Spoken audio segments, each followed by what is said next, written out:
내 형제에게 돌릴 것이요 내 형제가 내게서 멀거나 또는 내가 그를 알지 못하거든 그 짐승은 내 집으로 끌고 가서 내 형제가 찾기까지 내게 주었다가 그에게 돌려줄지니 낙이라도 그리하고 물고기라도 그리하고 형제가 잃어버린 어떤 것이든지 내가 없거든 다 그리하고 못 본 채 하지 말 것이며 내 형제의 낙이나 소가 길에 넘어진 것을 보거든 못 본 채 하지 말고 너는 반드시 형제를 도와 그것들을 일으킬지니라. 아멘. 창조의 질서를 뭐하라고요? 보존하라. 자, 여러분 그 창조 질서라는 이야기 자주 듣죠. 이제 말씀을 전하다 보면 창조 질서에 대한 이야기를 해요. 도대체 이 말은 많이 들었는데 창조 질서라는 건 뭐예요? 도대체 무슨 말이에요? 창조 질서, 하나님의 창조 질서. 간단히 말하면 하나님이 세상을 지으신 순서겠죠. 그렇죠? 첫째 날, 둘째 날, 셋째 날 무엇을 지었다라고 말씀하시죠. 마지막에 남자와 여자를 흑대로 지었죠. 자, 그런데 세상을 갖다가 창조하신 그 순서만을 이야기하는 게 아니라 그 하나님이 창조하신 순서 속에 숨어있는 창조의 의미들을 이야기하는 거예요. 그러니까 하나님이 허투루 만든 인생은 없어요. 세상에 어떤 피조물조차도 우리가 쓸모없어 보이는 저 하늘의 별, 땅에 있는 돌, 어떤 물, 바닷물 뭐 하나라도 하나님이 다 뭐예요? 뜻이 있어서 만드셨다. 즉 계획하심이 있었다는 거죠. 그 하나님의 창조 질서를 우리가 좀 생각하고 살아야 하는 거예요. 즉 하나님의 뜻대로 살아야 하는데 그 창조 질서에서 어긋난 모습으로 살아가는 인생들을 많이 발견하지 않느냐는 거죠. 자, 우리가 지금 오늘 보는 말씀은 신명기 22장입니다. 1절에서 12절까지만 볼 건데요. 하나님께서 오늘 이 신명기서 모세의 세 편의 설교, 즉 신세대, 이제 그들이 광야 생활을 이제 끝내고 드디어 가나안에 들어가서 가나안의 일곱 족속을 물리쳐버리고 그 땅에 있는 모든 잘못된 것들을 다 깨끗게 하시고 그곳에서 너희의 나라, 하나님의 백성으로서의 나라를 새롭게 굳건히 세워라 라고 말씀하면서 주신 말씀, 그 말씀에도 보면 수많은 율법의 말씀들이 있단 말이죠. 새로운 율법을 그들에게 주는 거죠. 자, 그런데 하나님께서 우리에게 율법을 주신 이유가 무엇이냐고 제가 묻는다면 첫째로 우리의 죄를 깨달아서 주님께 우리가 나아가게 하기 위함인 거죠. 율법으로는 구원받을 수 없어요. 율법을 다 지킬 수도 없고 다 지키지 못하는 인생임을 깨달아 알기에 우리를 구원하실 분은 오직 주님이라 주님에게 나아가는 방향을 가르쳐준 것이 율법이죠. 그리고 또 하나 바로 율법을 지킴으로 그 율법을 통하여 하나님의 창조 질서를 배울 수 있다. 하나님이 왜 이런 율법을 주셨을까를 연구하고 묵상하다 보면 하나님이 우리에게 이 말씀을 주신 것을 보니 우리가 이렇게 살기를 원하시는구나. 하나님이 나를 이런 이유로 창조하셨구나 라는 것을 깨달아 알 수 있다는 거예요. 그래서 하나님의 율법과 규례를 지킴으로 하나님의 창조 질서를 배운다고 말씀을 드렸는데 다 볼 수는 없고요. 우리가 지금 계속해서 매일 성경 아침마다 묵상하시는 분들이 계시는데 거기에 보면 신명기 22장 1절에서 12절 지난 금요일 말씀을 가지고 오늘 말씀을 다시 풀어보았습니다. 자, 첫 번째 하나님의 창조 질서를 찾아보기 원하는데 첫째로 뭐라고 말씀하냐면 1절에서 4절 사이에 이웃을 사랑하는 삶을 살아라 라고 말하고 있다는 말이죠. 하나님의 창조 질서 첫 번째는 뭐예요? 사랑이에요. 사랑. 성도는 먼저 하나님을 사랑해야 됩니다. 믿습니까? 그리고 이웃을 사랑하라 했습니다. 이 두 가지가 율법의 핵심인 거죠. 그런데 오늘 본문 말씀의 1절에서 4절까지에 보면요, 이런 말씀이 있습니다. 형제의 소나 양이나 낙이나 길을 잃어버렸다거나 그래서 그 길을 잃어버린 그 가축을 발견하게 되면 그 주인을 갖다가 찾아주어야 된다고 말하고 있어요. 혹시라도 그 주인이 멀리 살거나 누구인지 알지 못하면 집으로 데리고 와서 그 가축을 어떻게 해요? 돌봐주고 보살펴주고 기다려주어야 된다 라고 말씀하고 있어요. 또 길을 가다가 넘어져 있는 나귀 새끼나 소를 발견하면 도와서 그를 일으키려고 힘쓰는 사람을 도와서 같이 세워주어야 한다 라고 말씀하고 있어요. 이게 왜 굳이 율법 안에 들어가야 할까? 자, 오늘 본문 말씀에서 보면 몇 가지 단어를 좀 생각해 보는데 첫째는 뭐냐면 형제라고 하는 단어예요. 형제의 소나 양이라고 말하고 있어요. 형제는 누구냐? 그 당시의 형제는 이스라엘 백성이에요. 하나님을 섬기는 자들을 말하고 있어요. 즉 하나님 안에서 형제 자매된 자를 갖다가 형제라고 합니다.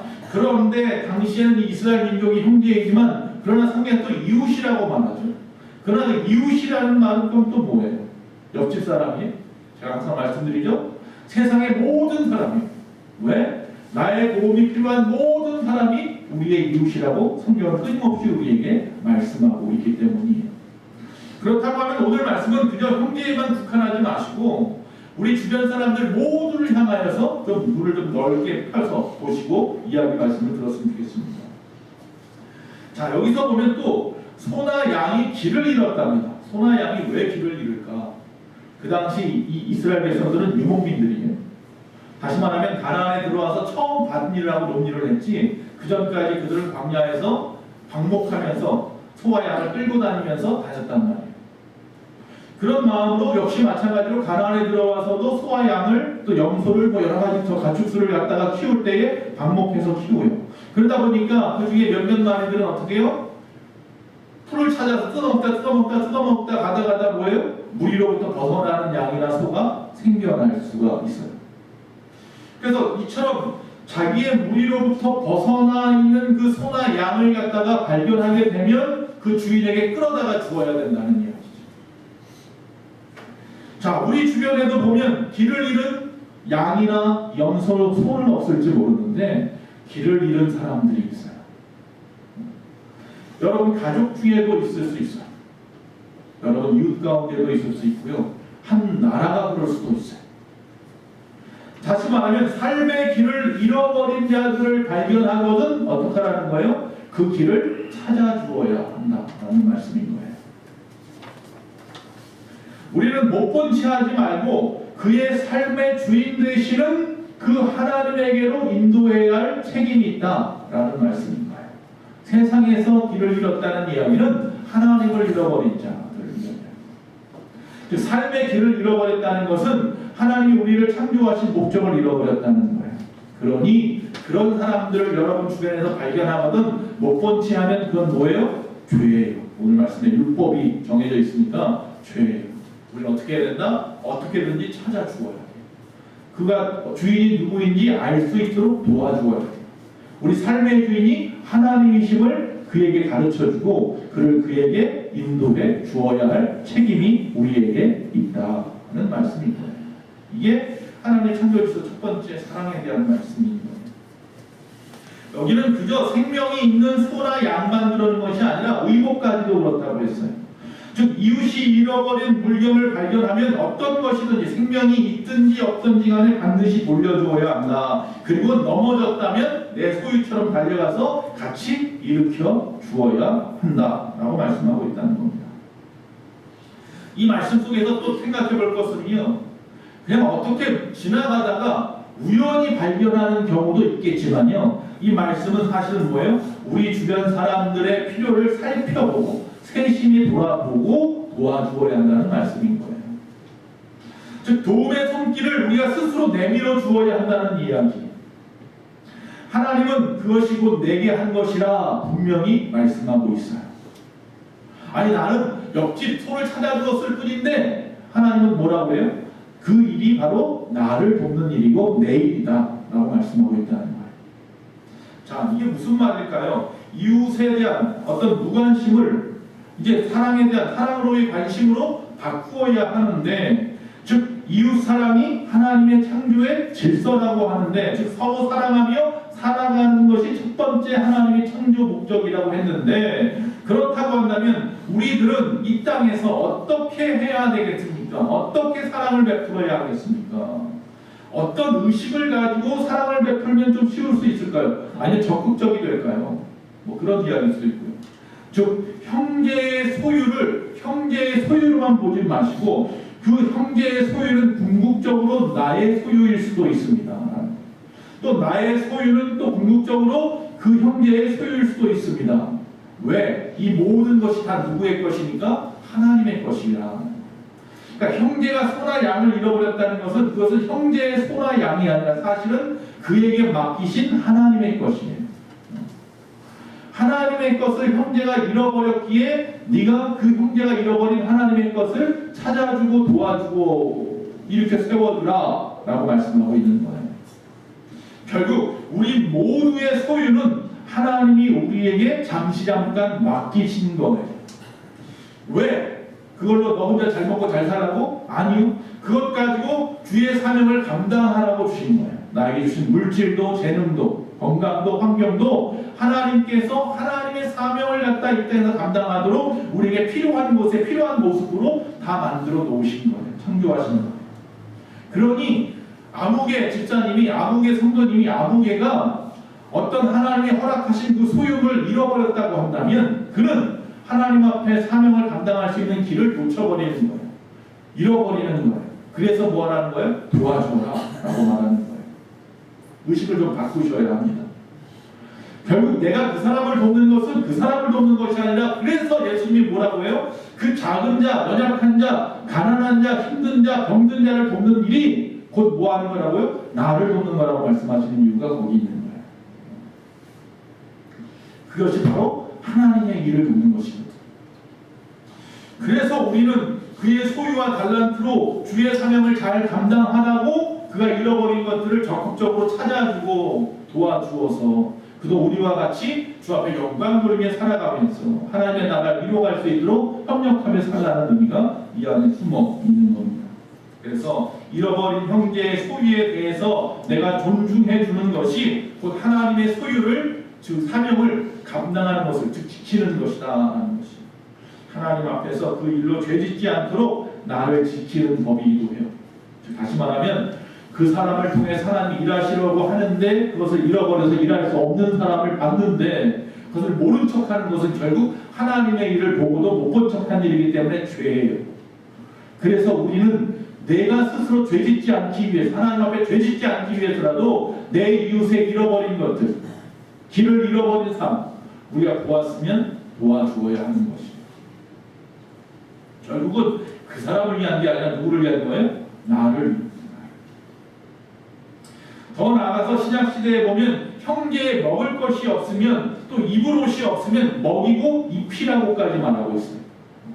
그러니까 잃어버린 것만의 문제가 아니라 정말로 그 사람이 뭘 잃어버리진 않았는데 너무 힘들어하고 어려워한다면 먹이고 입히라고 하는 적극적으로 구체적으로 도와주거라 라고 말하고 있어요. 살아갈 때를 놓치지 맙시다. 할렐루야. 우리 주변에 세심히 살펴보아 하나님이 우리를 그곳에 보내어서 그들을 살펴보게 하신 이유를 발견할 수 있어야 해요. 어떤 대형교회 목사님께서 쓴 책에 보니까 이런 간증문이 있어요. 그 간증의 내용을 한번 제가 보겠습니다. 큰 회사의 대표분이라는 분이 교회에 등록하기를 원한다면서 그분에게 연락이 왔답니다. 그래서 등록하기 앞서서 면담을 원하면서 약속을 잡았습니다. 그래서 근처에 있는 모 호텔 커피숍에서 몇 시에 만나기로 했어요. 그래서 이 목사님이 옷을 딱 입고 갈아입고 그리고 차를 끌고 가고 있는데 한참을 가는데 마음이 편치가 않는 거야.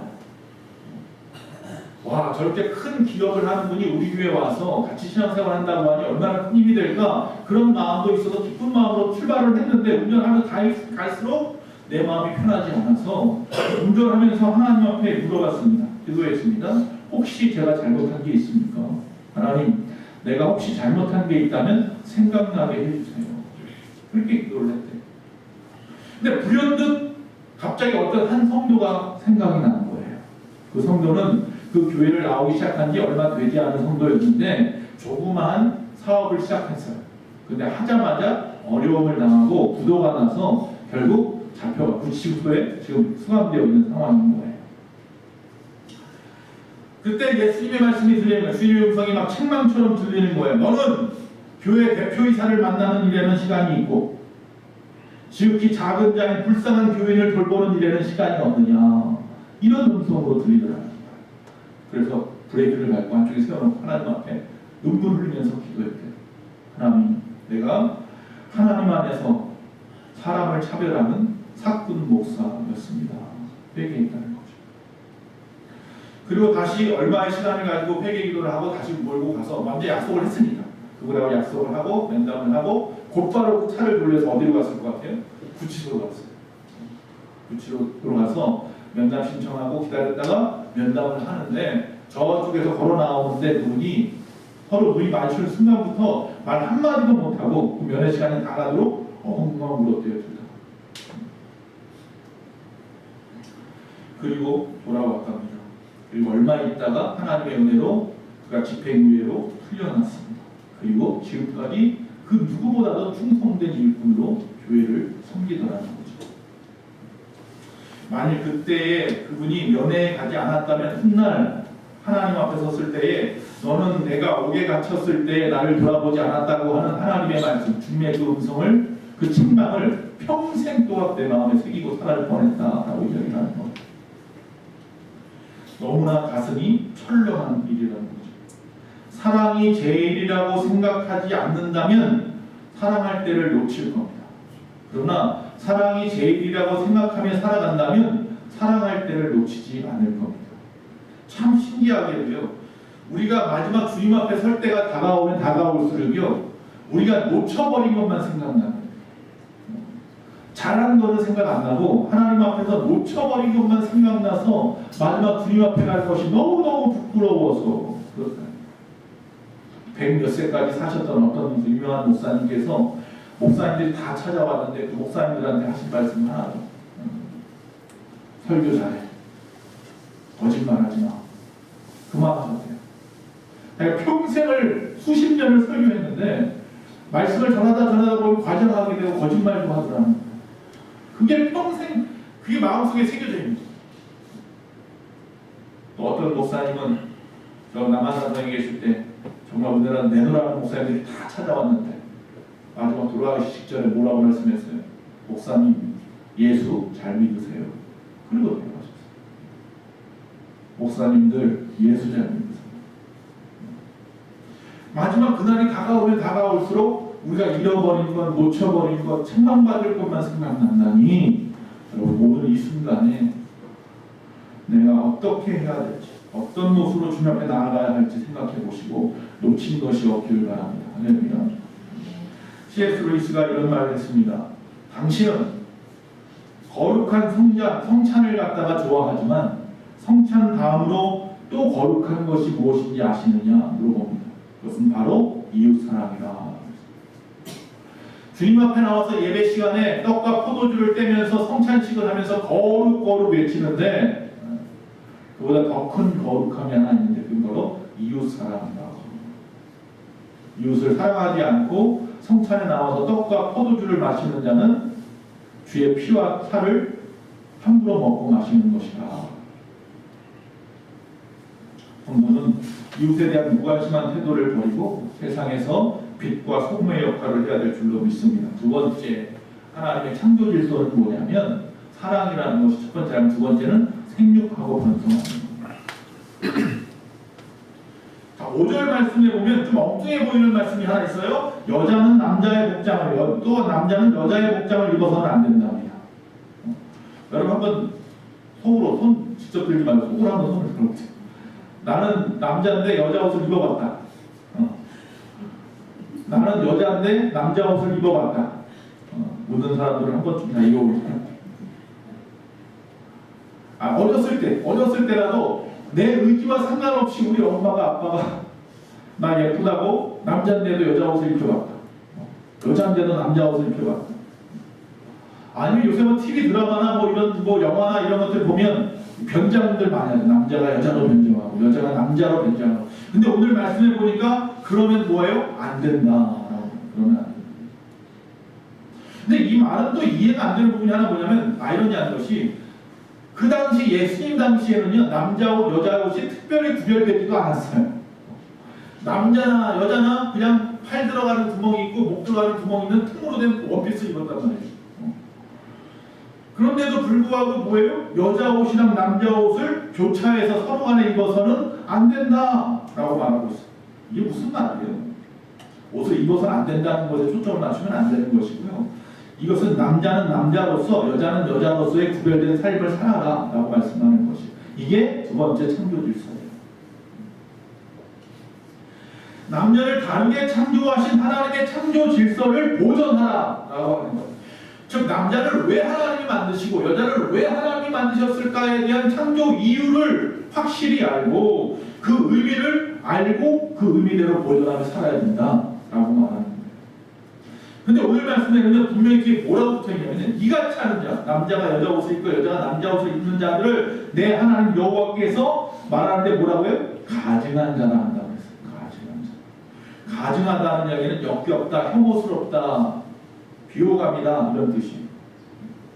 즉 하나님께서 모든 생명이 즉 이 땅에 살아가는 모든 생명이라고 하는 것은 암수, 즉 암컷과 수컷이라고 하는 것을 구별하여 만들어 성으로 만들었단 말이에요. 즉 인간도 마찬가지로 남녀로 창조하셨단 말이에요. 하나님은 한 분이신데 왜 굳이 인간은 남녀로 창조하셨을까? 세상의 모든 살아있는 생명은 왜 남자와 여자로 만드셨을까? 암수 구별하셨죠. 창세기 2장 18절. 여호와 하나님이 이르시되 사람이 혼자 사는 것이 좋지 아니하니 내가 그를 위하여 돕는 배필을 지으리라 하시니라. 할렐루야. 마가복음 10장 6절에서 9절. 창조 때로부터 사람을 남자와 여자로 지으셨으니 이러므로 사람이 그 부모를 떠나서 그 둘이 한 몸이 될지니라. 이러한즉 이제 둘이 아니요 한 몸이니 그러므로 하나님이 짝지어 주신 것을 사람이 나누지 못할지니라 하시더라.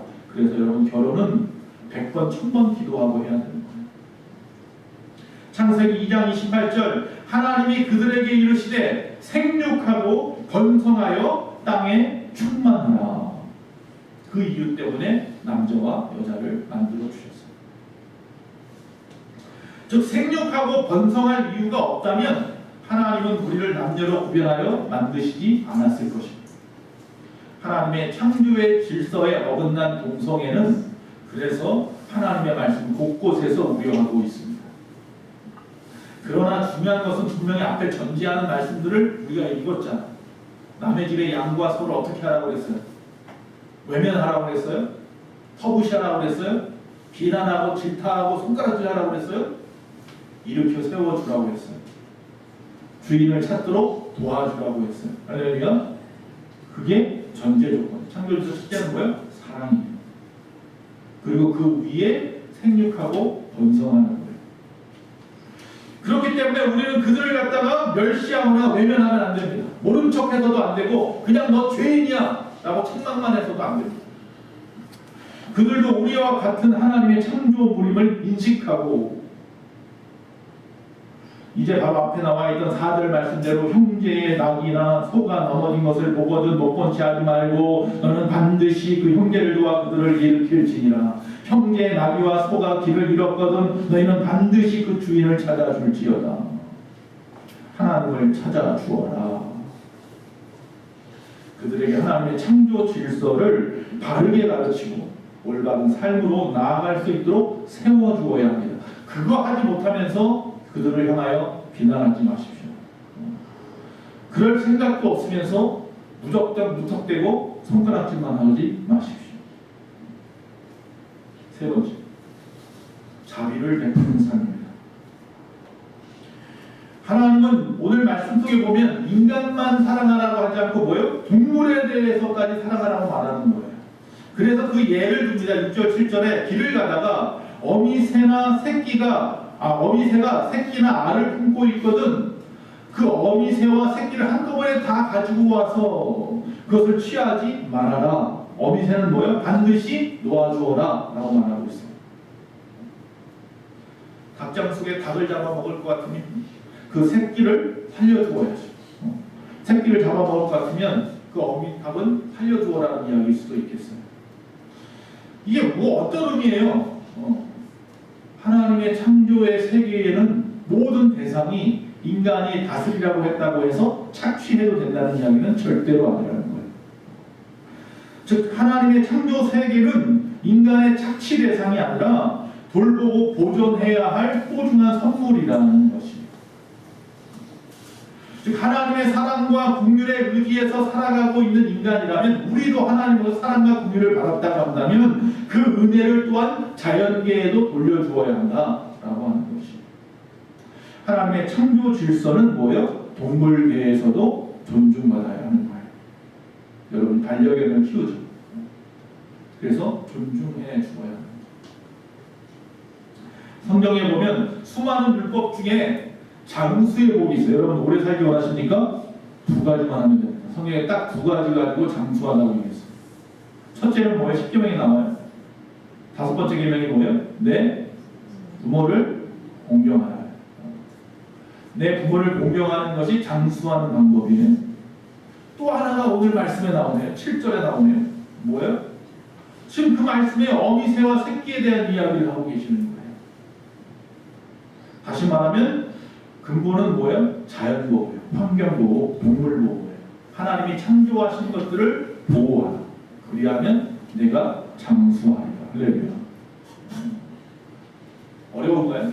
부모를 공경하는 일과 환경운동하라는 얘기입니다.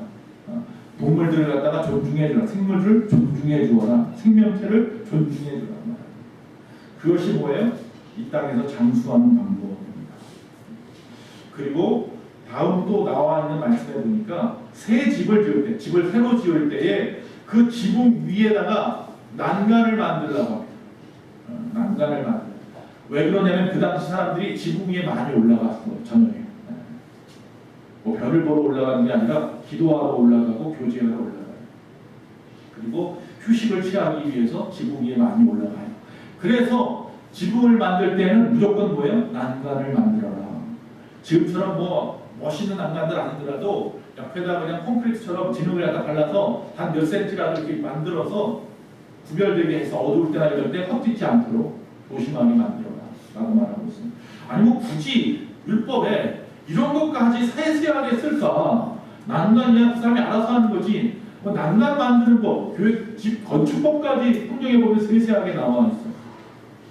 야, 성경 대단하다. 이런 것까지 세심하다. 자, 여기서 중요한 것은 이 난간이에요. 이 난간은 바로 그 장소에서 부주의, 사소한 부주의함을 갖다가 제거하는 방법인 거예요. 이 난간은 여러분의 삶 가운데도 만들어야 돼요. 우리의 삶 가운데 항상 조심할 수 있도록 살아야 된다는 거예요. 즉 세심하게 주의를 기울이면서 살아가야 한다는 거예요. 내 목숨, 내 생명, 남의 목숨, 남의 생명, 남의 것 이런 것들에 대해서 부주의하게 생각하면 안 된다는 거예요. 교회 건축할 때에도 최우선은 교회 건물을 크게 짓는 거라든지 교회 안에 화려하게 어떤 것을 장식하는 게 아니라 뭐예요? 이 난간을 만드는 것부터예요. 즉 누구든지 안전하게 와서 예배할 수 있고 누구든지 편안하게 와서 예배할 수 있도록 만드는 것이 첫 번째 교회 건축의 기준이 되어야 되는 거예요. 오늘 말씀대로라면. 근데 신명기 19장 5절에 이런 말씀이 있었어요. 앞에 19장 배울 때 우리 성경 말씀 묵상할 때에 가령 사람이 그 이웃과 함께 벌목하러 산림에 들어가서 손에 도끼를 들고 벌목하려고 찍을 때에 도끼가 자루에서 빠져서 그 옆에 있는 그의 이웃을 맞춰서 그가 죽게 되었다 하면 어떻게 할 거예요? 그럼 이런 사람은 그를 죽게 한 사람은요 그 자리에서 빨리 성읍 중에서 그 주변에서 가장 가까운 도피성을 찾아서 그 도피성으로 뛰어가면 그 사람은 살 수 있다라는 거예요. 그 당시 이스라엘에는 요단강을 가운데 두고 동편 서편에 위에서부터 3개씩 6개의 도피성이 있었어요. 그 도피성에는 어떤 사람이 들어가냐면 즉 어쩔 수 없고 고의성이 없는 사고로 인하여 남을 죽이거나 해야 하였을 때 이런 사람들은 보복을 당하지 않기 위해서 어떻게 하는 거예요? 도피성으로 달려가면 그 도피성에 있는 사람들, 장로들이나 재판장들이 그 사람의 그 이야기를 듣고 그것이 맞다고 하면 증인들을 통해서 맞다고 하면 그 사람을 보호해 주는 거예요. 그 성 안에서. 중동국가에 도피성들이 있었어요. 근데 다른 중동국가의 도피성들은요 누구든지 오면 다 품어줬어요. 그런데 성경은 분명하게 이야기해요. 고의성이 없는 살인이에요. 그런 경우에만 품어주었어요. 자 여기는 분명히 내가 도끼질을 하고 있는데 갑자기 날이 날아가가지고 옆에 있는 사람을 맞춰서 죽었다고 하면 이건 고의성이 없는 살인이기 때문에 살 길을 열어주었어요. 그런데 오늘 말씀 8절에 보면 이 난간이 없어서 누군가가 내 집 지붕에서 떨어져서 죽게 된다면 그 피는 내 집에게로 돌아간다고 했어요. 이 사람은 도피성에 가도 들어갈 수 있어요? 없어요? 못 들어가요. 이 사람이 그 사람을 밀었어요? 아니요. 그 사람이 떨어지라고 빌었어요? 아니요. 떨어진 사람이 부주의에서 떨어진 거예요. 그러나 중요한 건 뭐냐면 내가 뭘 만들지 않았어요? 난간을 만들지 않았어요. 이걸 뭐라고 해요? 미필적 고의라고 하죠.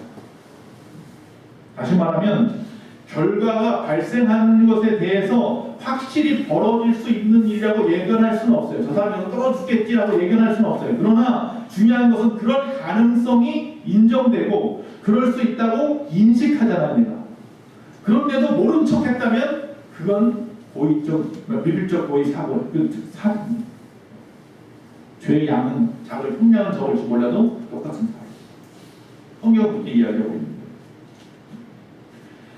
즉 다시 말하면 아주 세심하게 돌아보아야 하는 거예요. 그냥 어쩌다 보는 게 아니라 그냥 그럴 리 없겠지 하고 그냥 묻어버리면 안 되고요. 세심하게 돌아보고 위험한 부분들이 있으면 부지할 수 있는 부분이 있다면 그런 부분들을 하나하나 막아주어야 돼요.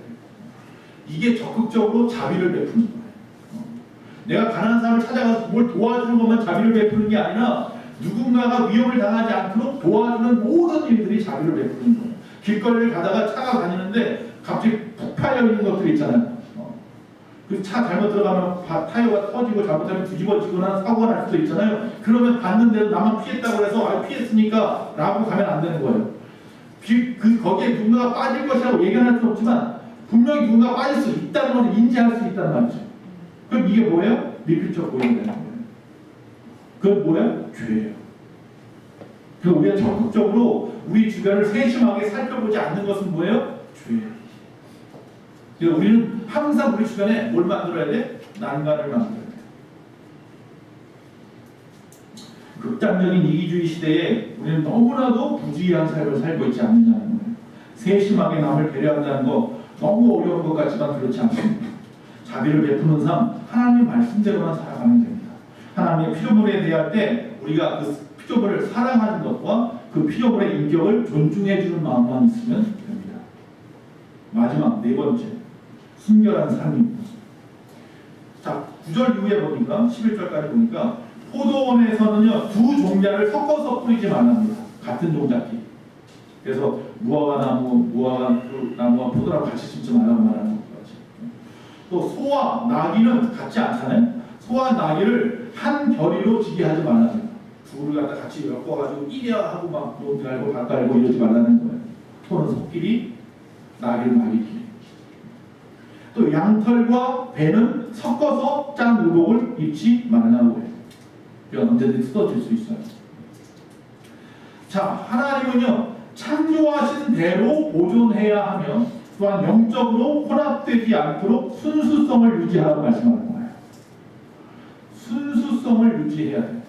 이것은 그 어떤 소위 말해서 한국 사람하고 미국 사람이 결혼하면 안 된다 이런 의미가 아니라 여기서 말하는 순수성이라는 것은 신앙의 순수성을 이야기하고 있는 거예요. 그래서 순수성을 유지해라. 즉 오직 예수님만이 길이요 진리요 생명이라고 우리가 믿죠. 할렐루야. 이 믿음이 없으면 구원받지 못합니다. 그렇기 때문에 세상의 다른 종류의 어떤 종교가 범신론이라든지 다신론이라든지 여러 가지를 이야기하면서 그래 너희가 믿는 하나님도 하나님이고 우리가 믿는 신도 신이야 라고 말한다든지 아니면 결국 너희가 믿는 하나님이나 우리가 믿는 신은 같은 분인데 그렇게 따로따로 부르는 것 뿐이야. 너희는 그래서 그 너희가 보는 하나님을 향하여 갈 때에 예수를 통해서 가는 거고 우리는 우리 알라를 향하여 갈 때에 누구를 통해서 마호멧을 통해서 가는 거야. 뭐 이러는 거죠. 부처를 통해서 가는 거야 라고 말하는 거예요. 예전에 천주교에서 우리나라 첫 번째 추기경 되시는 분이 TV에 나와서 그렇게 얘기를 해요. 그 도울 김영웅인가 하는 분 앞에서 깜짝 놀랐어요. 그 얘기 듣고서. 이래서 천주교에 구원이 없다고 말하는 거예요. 그거 아니에요. 절대로 아닙니다. 그건 절대로 받아들여도 안 되고 용납해도 안 돼요. 오직 길이요 진리의 생명은 누구밖에 없다? 예수님밖에 없는 거예요. 이것은 타협할 이야기가 아닙니다. 우리가 유지해야 되는 순수성을 유지하는 방법입니다. 그 이야기를 하는 거예요. 그 부분을 이야기하는 거지 다른 이야기하는 거 아니에요.